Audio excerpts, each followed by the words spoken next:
Man, when we started this victory series, that song popped in my head. I don't even know where I learned it or how I heard it, but I'm glad we got it into this series. Like Tyler said, we'll be in Joshua chapter 6 today if you want to open up your Bibles. And I was thinking this weekend, because we did some traveling as a family, there's a question that my wife and I will sometimes ask each other, a question that has the potential to save our marriage at times, and a question that has the potential to harm our marriage at times. And so I want to begin there today as we talk about God's victory plan. Marriages are saved and destroyed by this question: what's the plan? What's the plan? When aligned, things are great, right? When we're on the same page and things are going that, we agree on what the plan is, things can be awesome. When things are not aligned, or there's a misunderstanding in the plan, or the plan isn't quite liked by one of the two parties, things can get a little tense. But it's not just true of marriage, right? It's true of all of our interactions with people. I hear a lot in the business world about this concept of synergy, right? When there's a vision, when there's a plan, and everybody is aligned around the plan, and they're passionately engaged in the plan, it creates what organizations like to call synergy. There's an energy that's the symbiosis of multiple people coming together. It happens all the time in companies. It happens all the time in teams. I think it even happens in communities. When agencies and elements of community come together, when there's a shared plan and there's alignment around that plan and there's energy and passion in the execution of that plan, amazing things can happen. But I want to ask the question today, if it's possible to have synergy or to experience synergy in our relationships with God.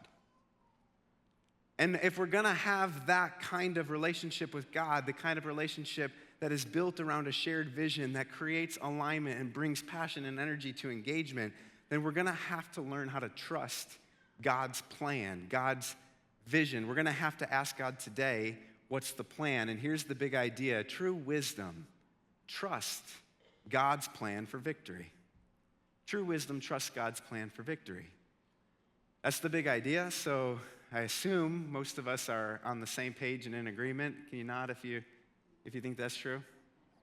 Yes? Okay, so we don't have a congregation of fools, right? So, but here's the thing. Most of us know this. This isn't new material. This isn't something that, I didn't come up here today thinking this was going to be the thing that completely changes the trajectory of your life because it's some new piece of information about God that you've never ever heard before. We all know this, and yet we struggle with it, don't we? Trusting God's plan for victory. In Joshua chapter 6, I want to kind of dig into three reasons that I think we have a difficulty trusting God's plan for victory. And it starts right away in verse 1 of Joshua chapter 6. And I'm going to kind of break Joshua 6 into a few different parts as the sermon goes on. And so I just want to look at the first verse right now. It says this: "Now Jericho was shut up inside and outside because of the people of Israel. None went out and none came in." Before we get into verse 2, when God's victory plan is revealed, I think the first reason we struggle with trusting God's plan is because we don't always know it. And when I don't know God's plan, I get filled with fear. And maybe today you're facing a battle, or maybe today you're looking something in the eye that's hard or difficult or challenging, and you really just have no idea what God is going to do about it. Now, the people of Israel, we've talked about this for a while now in Joshua. The people of Israel have seen Moses hand off leadership to Joshua. They saw that in Joshua chapter 1. Joshua sent spies into the city of Jericho. We see that in chapter 2. We hear Rahab's story in chapter 2, and we get testimony of why Jericho is shut up inside and out. Because Rahab tells those spies, "We've heard about your God. We heard of what he did to the kings of the Amorites on the east side of the Jordan. We've heard that your God is a mighty God and that you have been given this land." And so they've shut themselves inside a double-walled system, a double-walled city, and we'll talk about that in a little bit. But the people of Jericho have walled themselves in, and we see the people of Israel, they cross over the Jordan, this miraculous crossing in Joshua 3 and 4. And then we know, because we've been talking about the last few weeks in chapter 5, that they celebrated when they got into the land. They circumcised the people, which I let Pastor Mike preach that sermon 100 times over. I'm not going there. But there was this cleansing of the wilderness journey in the midst of that. There was the celebration of the Passover. They stopped eating manna and they started eating the fruit of the promised land. And then last week we saw in Joshua chapter 5, Joshua has this theophany. He talks with the commander of the Lord's army. But here in Joshua 6, verse 1, he does not know the plan for conquering Jericho. No idea how God is going to do it. All he knows is that Jericho is shut up inside and out. And he's forced to ask the question, the same question we ask all the time. What is God doing? What is God doing just outside of Jericho? What is God doing? What is his plan here? And I put up here the most frustrating verse in Hobby Lobby, Jeremiah 29. You know what I'm saying? It's everywhere in Hobby Lobby. It's all over graduation cards, and I get to hang out with a lot of young people, and so I see it all the time. Jeremiah 29, right? I know the plans I have for you, declares the Lord. And they're good plans. They're plans to prosper you, to give you a hope and a future. They're great plans, and that's why we put them in cards, and we give them to graduates, and we say, go forth and prosper. The Lord knows the plans he has for you, but has anybody ever been in a place where they would like to know what that plan was? Man, I talk to 20-somethings all the time as a young adult pastor, and I'm looking at it and I go, there's just this fear that permeates young adulthood, wondering, what is the plan? God, what are you doing? I see that the city is shut up, but I don't know your plan, and I'm afraid. I'm afraid that you're never going to tell me.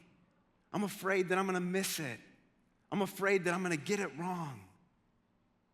And this fear keeps us paralyzed. I'm going to say a swear word in the church, so prepare yourselves, all right? Millennial. Ooh. You know, isn't there just a lot of fear wrapped up around the next generation anyway when it comes to church? You know, if you read church stuff or you're watching church stuff, there's just so much fear about what's going to happen with the next generation and what are millennials going to do and why are they ruining the church and all this stuff. And I've just been watching all this stuff as this fear builds up, because here's the thing, I don't think any of us know. None of us know the plans that God has for the next generation. None of us know what God is going to do in the midst of millennials, but I'm here to tell you tonight, I was with a bunch of them on Thursday night, and we were worshiping over Miller Park Pavilion, and we just kind of set out this verse over the night. We said, what if Psalm 136, verse 1 could drive your year? What if we could give thanks to the Lord, for he is good, his steadfast love endures forever? What if we could fill this room tonight with gratitude? Wouldn't that be amazing? Wouldn't you love to meet a group of young people, and the first thing you thought about them was how grateful they are? Wouldn't that change the narrative a little bit? Could you imagine what that type of attitude would look like in the midst of our young people? And I watched as this room, and over the course of the night, the room just swelled with praise of young people giving thanks and experiencing gratitude and expressing gratitude to the Lord and having their hearts change. And I watched as the room filled with the sound of praise, and I looked around at 200 or so young adults that are a part of our church, and I'm going, I am just not worried about the next generation. And the same thing happened a few weeks ago when I was at Revive with our high school students, and the sanctuary was filling with praise on Friday and Saturday night. Friday and Saturday night, high school students were in this building declaring that the Lord is good, that his steadfast love endures forever. They were seeking his face for this year, for 2018. And in the midst of that, I just started asking some questions, because I've been inspired by our high school students. I don't know if you guys know this or not, but there's like 50 families or so that are part of our church that have special needs affiliated somewhere in their family. And I started asking them some questions about this, because I've heard that our high school students make up 25 to 30% of the volunteers that work with our special needs ministry. Isn't that amazing? And I was looking on Friday and Saturday night, and I was watching as Mason Lischka was in the front row, and he was worshiping. And Mason serves every single week. He's a buddy to someone with special needs. Every single week in our church. You know any teenage boys like that? I do. They're part of the next generation of this church. I don't know the plans that God has for us, but I trust his vision for the next generation. And we're seeking that as ministries in this church. We're seeking God's face. We're seeking to know his plan. But in the midst of not knowing, we trust him. We trust him. I know that as our young people worship and serve, God is going to be glorified. And I'm not worried about the next generation of Christ followers. I trust God's vision. And so if we can get past our fear, if we really can trust his vision, not just for the next generation, but for whatever it is that we don't know, we begin to see Joshua 6, verse 2, where the plan becomes known. Listen to this. The Lord said to Joshua, "See, I have given Jericho into your hand with its king and its mighty men of valor. You shall march around the city, all the men of war going around the city once. Thus you shall do for 6 days. 7 priests shall bear 7 trumpets of ram's horns before the ark. On the 7th day, you'll march around the city 7 times, and the priest will blow the trumpets. And when they make a long blast with the ram's horn, when you hear the sound of the trumpet, then all the people shall shout with a great shout, and the wall of the city will fall down flat, and the people shall go up, everyone straight before him." When the plan becomes known and we get past our fears, when we trust his vision, the next difficulty that I think we have in trusting God's plan for victory are our own frustrations. Our own frustrations and our own misunderstandings about the plan. Think about this. Joshua is the commander of the people of Israel. And if you just even go back a little bit to Deuteronomy chapters 2 and 3, and you saw Moses lead the Israelites against these kings of the Amorites, against Sihon and against Og. You saw a non-militant people, a slave nation that had been wandering in the wilderness. You saw them conquer armies. And you'd be thinking, oh my gosh, our God is powerful. Our God is with us. Our God is giving us this land. And then you're Joshua, and you get promoted to commander. And you're on the verge of your first battle, and you have had a theophany. You have spoken with the commander of the Lord's army. And you're waiting, and you want to know the plan. You want to hear what the plan is. And then he tells you, here's the plan. I want you to get the Ark of the Covenant, which we had displayed here a little while back. It's a big, fancy box. It's not all that big, though. It kind of looks like the one I put my cushions in outside of my patio furniture. It's a pretty decent-sized box. And we're going to put 7 priests in front of it with horns. Now, these horns serve a dual purpose in the nation of Israel. They're worship horns, but they're also battle horns. So I'm like, okay, battle horns, I get that. 7 priests in front of the box. Then I want you to put the whole army in front, and then I want to put a little bit of a rear guard behind. And Joshua, are you ready for this? This is the battle plan. March around the city silently. 1.25 miles around the double-walled city of Jericho. What kind of plan is this? Now, I've heard people try to understand this plan. I've seen there are a lot of people that have written about this who think, it's the marching that causes some sort of reverberations in the city, and by the time they hit the 7th day, they've marched just enough times where the shout actually brings the walls down. I just look at that and go, this is someone who's just trying too hard to understand the plan. I don't know what God did. I don't know if he did an earthquake. I don't know if he used the commander of the Lord's army. I don't know if he had like TNT sticks planted around the city of Jericho that he just ignited that day. I don't know how God did it, but I know it must have frustrated Joshua to hear that plan. That is the plan. We're going to walk around the city one time, a 1.25 mile march for 6 days silently. And then on the 7th day, this is our big action. This is the big, to-do item. On the 7th day, everybody shout. How is God going to give us the city of Jericho? That's not how he did it with the Amorite kings. Why isn't he just going to do it that way? Why doesn't he just do it the way he did it before? God, I don't understand why it is you're doing this. And it brings me forward. It brings me to the cross where I look at 1 Corinthians chapter 1. Is there any plan for salvation that's more frustrating than the cross? Think about it. Here's the God of the universe, the sovereign creator, and his method of saving the world is to die? Paul says this at the beginning of 1 Corinthians, and I think Paul is right to that church in Corinth, and I just don't think he was concerned with attendance numbers as he wrote that letter. Because he starts out and he says, this message of the cross is foolishness to the world. It just sounds foolish. It sounds dumb, doesn't it? Savior of the world, dead on a cross. It sounds dumb. And he goes, and it's scandalous to the Jews. They would have never imagined their king dying.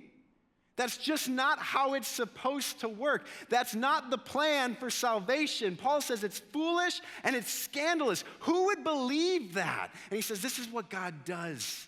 This is what God does. God uses the least likely to do the most important so that he gets all the glory. And as you read 1 Corinthians 1, that's what it says. God uses the foolish things to shame those who think they are wise. He uses the low to shame those who think they are high. He uses the weak to shame that which is strong. He uses the least likely things to do the most important things so that he gets all the glory.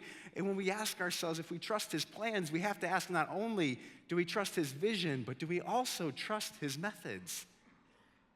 Do we also trust his methods? God, I like what you're saying. You're going to give us the city, but I don't like how you're going to do it. What is it today that you're sitting there and you're going, God, I would love for you to do this victory thing in my life, but I'm not sure I want you to do it that way. I think about this all the time because in big churches, we have a frustration with getting people into small groups. Go figure. It's hard sometimes. But I think about God's plan for the church and how he draws us together, and I think about that simple command to love one another. That Jesus says that's what the church is about. It's about loving one another. And I think that is so simple, isn't it? Just love one another. Just love one another. And then I meet people, and I think, this is the most complicated command that has ever been given in the history of the world. Love people? People? Really? It's so much easier to just gather anonymously and to sing out to God and to take my Bible home and to do my personal devotions. It's even easier sometimes to serve because I get a little bit of a reward for feeling good, for doing my thing, It's amazing to me that we can skip right over the small group thing. And that is God's preferred method for forming us spiritually. We jump right past the very gift that he has given us. The gift of a group of people, the gift of conversation, the gift of a space to be known and valued, the gift of actually diving into what's going on in my world and unpacking it with people who I know have my best interests at mind, people who remind me of the plan, people who keep me on track. Tonight we have this Connections event in here, and I think, man, this is like pulling teeth. Come to Connections, right? Why is it so hard? Why is it so hard? Because people don't believe in the methodology of small groups. They don't believe that they need it. They don't believe that it's valuable. They don't believe it's important. And when I say people, I mean men.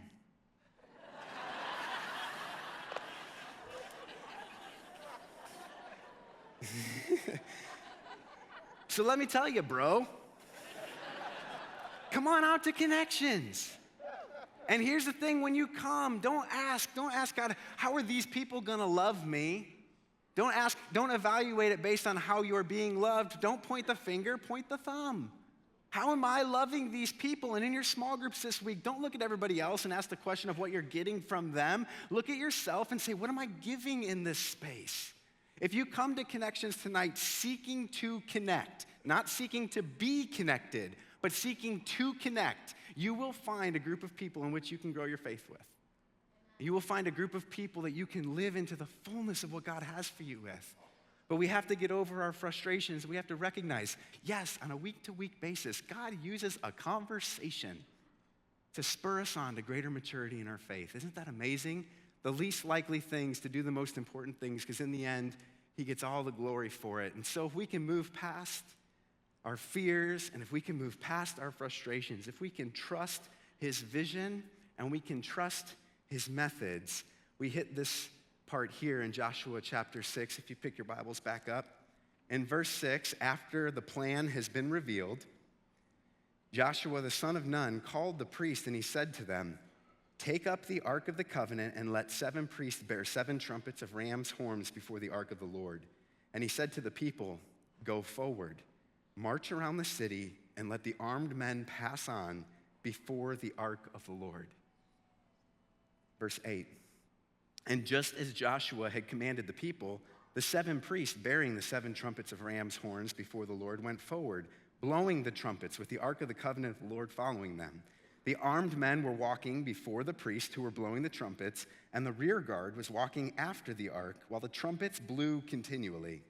But Joshua commanded the people, "You shall not shout or make your voice heard, neither shall any word go out of your mouth until the day I tell you to shout. Then you shall shout."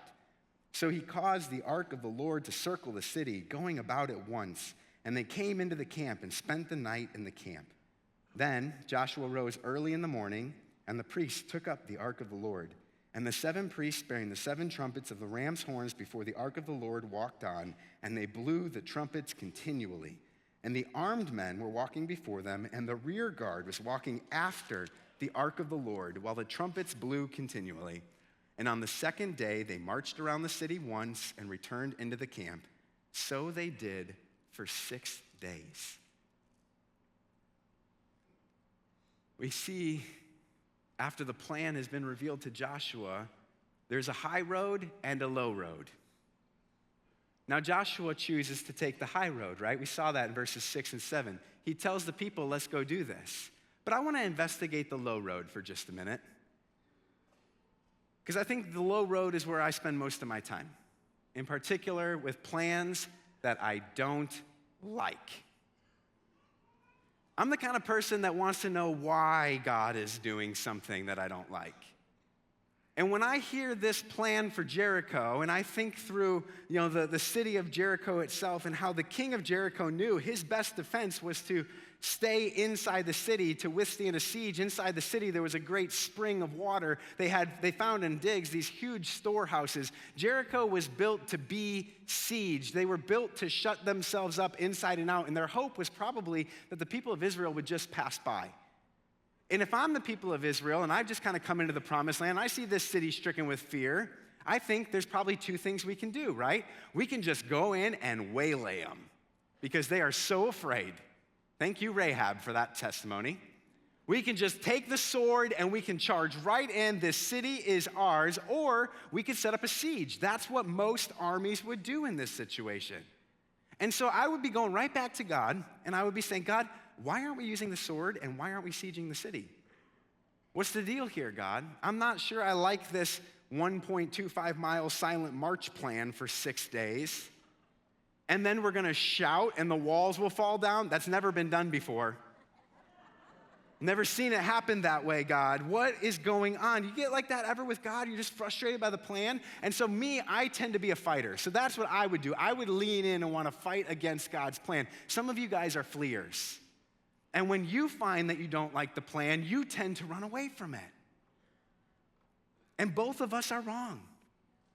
Both of us are wrong. We don't always understand why God is doing something, but Joshua takes the high road. In verses 6 and 7, he says, this is what we're going to do, guys. We're going to go forward and march. And don't you dare say a word. Did you see how he intensifies the command 3 times? He says, we're going to go forward and march. By the time he's talking to the people, he says, you shall not shout or make your voice heard, neither shall any word go out of your mouth.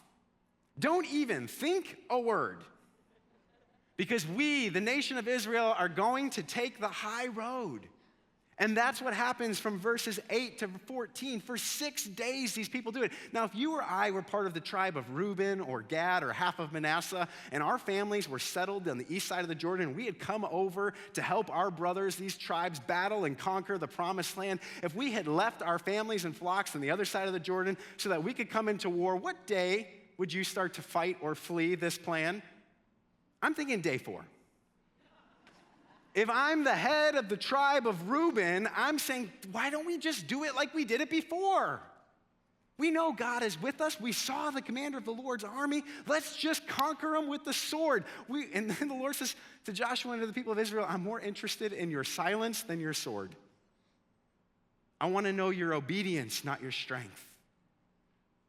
And he calls the people to walk around the city for 6 days with an entire army in front of priest and the ark. Don't say a word. Don't draw a sword. We're not going to surround the city and start a siege. We're going to have a silent march. Why is God doing it that way? I don't know, but I love this verse in Proverbs. Jeremiah 29 is my most frustrating in Hobby Lobby. Proverbs 3 is my favorite Hobby Lobby verse. Verse 5, trust in the Lord with all your heart and don't lean on your own understanding. In all your ways, acknowledge him and he will make your paths straight. Even when you don't like the plan, trust in the Lord with all your heart. Don't lean on your own understanding. This recently really came to life for me.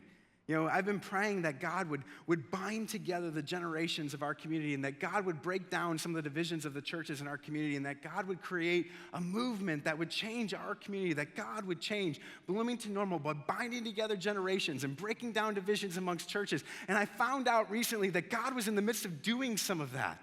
And then I found out it was this thing called the If Gathering. And then I found out that it was just for women. And I was like, what? God, that's my prayer. That is my prayer. I have been praying that you would bind together the generations to gather, equip, and unleash a movement on our community. I have been praying that you would create something that would break down some of the divisions amongst our churches. I have been praying that prayer. Why are you discriminating against me? And it was the first time in my young white male life that I felt discriminated by the church. And it occurred to me, is that what people feel? Is that what people feel? They feel like the church isn't for them.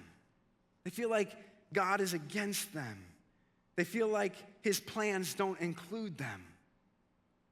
And I began to see in the midst of this that it would be just like God to answer that prayer of binding together the generations, breaking down divisions of the churches, inspiring, equipping, and unleashing a movement in our community through the women of this town.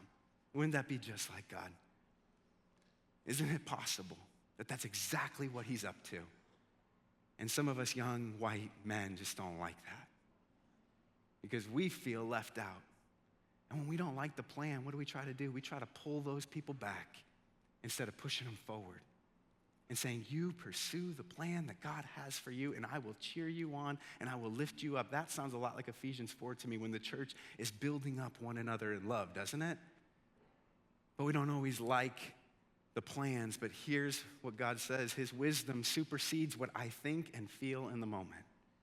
His wisdom supersedes what I think and feel in the moment. And so I choose to trust his heart. I trust his heart. Even when I don't understand the plan, even when I don't like the plan, I trust his heart because he is a good God and his steadfast love endures through all generations. We used to have, when I was at Wesleyan, the Hoopers Club was the Sigma Chi guys and other people. They would kind of gather around on this one corner of the gym during basketball games. They said they called themselves the Hoopers Club. And then next to them or kind of counter to them was the world's most dangerous pep band. So if you guys have ever been to a Wesleyan basketball game, you know the world's most dangerous pep band's up there, and the Hoopers Club is kind of down here. And when the opposing team is kind of shooting, it's their half to be in that corner of the gym. Every once in a while, because Wesleyan's so good at basketball, I think Coach Rose comes at 11, but they're just so good at basketball, they're always dominating the other team. And here's what would happen a lot of times.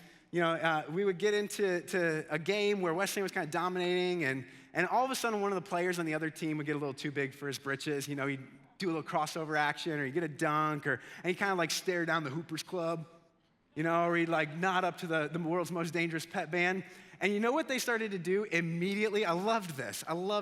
Immediately, what would happen whenever someone was trusting in their own skill, their own strength, or they thought they were a little bit better than they really were, and they needed to be humbled, the band would start to chant, scoreboard, scoreboard, scoreboard. You ever been in a game when that happens? Right? You see somebody who's getting a little too big for their britches, and all of a sudden the whole arena starts chanting, scoreboard, scoreboard, and you just see that person shrink down. It's so demoralizing. I thought, why don't we end our sermon like that today? If you're sitting here today and you're wondering, or you're still kind of thinking, whose plan do you trust for victory? Whose vision, methods, and heart are you trusting for victory? Then I present to you our first 7 rounds of man versus God. Whose plans are better? So let's just kind of take through. I would draw a line maybe after round 3 this is kind of the immediate context for our text today, up to the Battle of Jericho. Let's just kind of think through what man's plan was when for 400 years Israel was enslaved in Egypt. First of all, man's plan creates slavery. Second of all, their plan while they were there, the nation of Israel, was to cry out to God and wait, and wait, and wait, and wait, and wait, and wait, and wait, and wait some more. 400 years they were slaves in Egypt, and God sends a deliverer. God sends Moses, and he delivers the people through these miraculous acts of God, these amazing things. He carries them through the Red Sea, and he brings them right out to the wilderness. And in the wilderness, this was man's plan: complain and quit. Because that's what men do. We complain and we quit, right? God, why aren't you making this easier? God, why isn't this simpler? God, why does the manna taste so manna-ish? God, where's the gluten-free manna? There was just constant complaining and a desire to actually go backward to slavery. Let's go back to Egypt. And here we are in Jericho, and I think we mentioned this already, but I think that the two strategies that were probably most prevalent on their mind were the sword and siege. Let's just do what armies do. Let's fight. Or let's at least surround the city and starve them out. That was the plan. And we mentioned the Jeremiah verse earlier, but we see here when the nation of Israel was being threatened to be pulled out of their homeland completely, and the countries of Babylon had come, the armies of Babylon had come, the Lord says in the midst of that, for I know the plans I have for you, he says, you're going to spend 70 years in captivity. 70 years ripped out of your homeland and exiled all over the kingdom of Babylon. And as they were facing that, you see this in the prophets like Jeremiah, the temptation was to appease Babylon, to just pay them off. Let's just take care of our enemy by giving them money, or to fight. Let's take it a little bit more contemporary. What are we doing? What does man do about sin and death? Our thought is to just conquer your trials. Just rise above them. Just pull yourself up by the bootstraps, right? Because we live in a world today of guilt and grit. Isn't that what we do with sin and death? You should feel bad about that. That's horrible. That's sinful. That's disgusting. How does that make you feel? Probably why we don't join small groups. Right? Our world, kind of the strategy of man is to just conquer sin by using these guilt strategies and then just grit your way through it. Just get better. Just get tougher, thicker skin. Christian maturity is just all about grit. That's what it is. It's maturity and it's guilt, and that's just not the plan. I think when we talk about the future, what's the plan for all mankind? Eat, drink, be merry, for tomorrow we all shall die. It's hedonic nihilism, fancy words. Hedonism, just do what feels good. And nihilism, it's all going to end anyway. What's the big deal? So 7 rounds worth of man's plans, pretty good, right? Scoreboard. Let's take a look at God's plans. In the midst of Egyptian slavery, cry out and wait or trust and obey. I'm going to give God the victory there. Wilderness wandering, complain and quit or trust and obey. I'm going to give God the victory there. The Battle of Jericho, sword and siege or, guess what? Can we fill in the blank? What do you guys got? Trust and obey. And what did Joshua and those guys do? We know that one. Evidence from today, victory to God. Babylonian exile, what does he say to the prophets? Trust and obey. Sin and death, will you trust in the finished work of the cross? Will you free yourself from the guilt that you're carrying by the voice of the enemy? Will you let go of that stuff and believe that you have a Savior? Will you trust Jesus' work on the cross, and will you follow him as Lord? In this present day, I would ask you the same question, whatever battle you're facing, do you trust God's plans, and will you obey them when they're revealed? And for the future, do you trust that God has an eternity waiting for us? And will you walk obediently right through the gates of heaven? If that's the case, I think our scoreboard chant is pretty definitive. God's plans are better than our own. Yeah. So, in conclusion, if we want to experience significant victories, I think deep down we all know that they require great maturity. And I think we look at these two things and we're like, yes, I want to experience significant victory in my life. And I want to be a mature Christ follower. But I'm not so sure about the big battles and the high trust that are required to get me there. But isn't it true that the most significant victories in our life follow the biggest battles? And isn't it true that the biggest battles require the greatest or highest amounts of trust? And isn't it true that to trust God at that level requires great depth and maturity of our Christian faith? Isn't it true the wisdom of God is the best plan for victory? Can you trust God's plan for victory? True wisdom says yes. True wisdom says, I trust God's plan for victory.